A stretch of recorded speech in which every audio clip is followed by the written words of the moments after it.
Чем дальше в лес, тем больше будет дров от глобального потепления.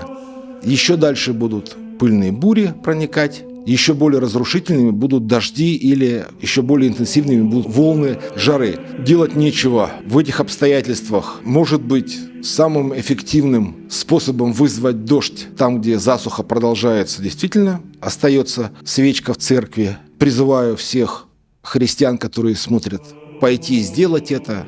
Наши мусульманские, иудейские соотечественники по-своему могут помочь, но на свечках мы долго не продержимся.